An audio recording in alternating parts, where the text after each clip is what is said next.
జనసేన నుంచి వదిలి వెళ్ళిపోయిన నాయకులకి క్లాక్ టవర్ సెంటర్ నుంచి ఒకటే చెప్తున్నాను, నేను నాయకుల్ని ఎవరిని వదులుకోను, జనసేన నాయకుల్ని గుండెల్లో పెట్టుకుంటాను. కానీ నన్ను కాదనుకొని వెళ్ళిపోతే నేనేం చేయలేను. వెళ్ళిపోతున్న ప్రతి నాయకులకి అమలాపురం క్లాక్ టవర్ సెంటర్ సాక్షిగా చెప్తున్నా, నాయకులు వస్తారు, వెళ్ళిపోతారు. జనసేన జన సైనికులు, వీర మహిళలు, జనసేన మద్దతుదారులు రాష్ట్ర క్షేమం కోసం, ప్రజాక్షేమం కోసం నిలబడేవాళ్ళు. పోయినసారి కూడా వైసీపీ ప్రభుత్వం మన సినిమాలను ఆపేసి ఒకటే చెప్పాను, మనల్ని ఎవరు ఆపేది అని చెప్పి. మన కూటమి ప్రభుత్వం రాకుండా ఈరోజు అడుగుతున్నా, మనల్ని ఎవరు ఆపేది? మన కూటమి ప్రభుత్వాన్ని రాకుండా ఎవడ్రా మనల్ని ఆపేది? జెండాల కింద దించం.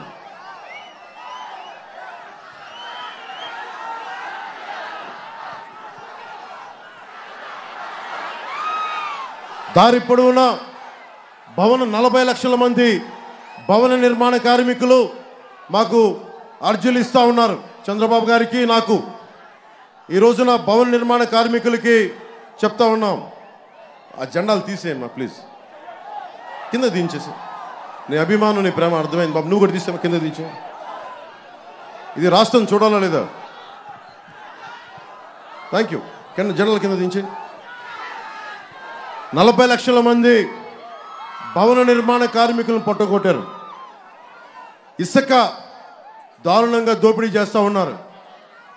మనకి జేపీ వెంచర్స్ అని చెప్పి మిథున్ రెడ్డి గారు, పెద్దిరెడ్డి గారు, సజ్జల రామకృష్ణారెడ్డి గారు, వీళ్ళందరూ ఒక బుంటాగా ఏర్పడి మన ఇసుక రీచుల్ని, గోదావరి నది తీరంలో ఇసుకల్ని దోపిడీ చేసి అమ్మేసుకుంటా ఉండి 40 లక్షల మంది భవన నిర్మాణ కార్మికుల్ని రోడ్డు మీద కుదిలేశారు. ఈ రోజున క్లాక్ టవర్ సెంటర్ సాక్షిగా చెప్తున్నాను, భవన నిర్మాణ కార్మికుల్ని మా కూటమి ప్రభుత్వం ఆదుకుంటుంది. యువతి యువకులందరికీ ఎక్కడో వర్క్ ఫ్రమ్ హోమ్, మీరు ఇళ్లలో కూర్చొనే మీరు సంపాదన వచ్చేలాగా మనకి ఐటీ పరిశ్రమలు, ఇక్కడికి మనకి దాదాపు 2.5 లక్షల హెక్టార్లో కొబ్బరి పంట ఉంది. నాకు కోనసీమలోనే చెప్పారు, ఒక ఇంట్లో ఒక కొబ్బరి చెట్టు ఉంటే దాన్ని పెద్ద కొడుకుగా చూసుకుంటామని.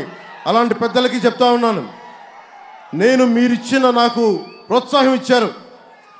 నేను మీ మాటగా చెప్తున్నాను, రైతాంగానికి, కౌలు రైతులకు కానీ, అమలాపురం కోనసీమ రైతాంగానికి కానీ మీకు గిట్టుబాటు ధర వచ్చేలాగా, మీకు కనీస మద్దతు ధర వచ్చేలాగా భవిష్యత్తులో ఇంకెప్పుడు మీకు భవిష్యత్తులో ఎప్పుడు కూడా మీరు క్రాప్ హాలిడే ప్రకటించని పరిస్థితుల్లో ప్రభుత్వాలు నడుపుతామని తెలియజేసుకుంటా ఉన్నాను.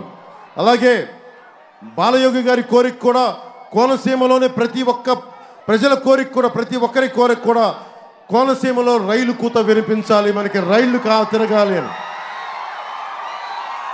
4.5 లక్షల హెక్టార్లో కొబ్బరి తోట మధ్యలోంచి ఊహించుకోండి, ఒక చక్కటి రైలు రాజస్థాన్ లాగా, ప్యాలెస్టాన్ వీల్స్ లాగా మన కోనసీమ అందాలను చూపించే ఒక టూరిజంను డెవలప్ చేసే నిజంగా ఒక రైల్వే లైన్ వస్తే ఎంత అద్భుతమైన ఉపాధి, ఎంత అద్భుతమైన అవకాశం మనకు వస్తాయి.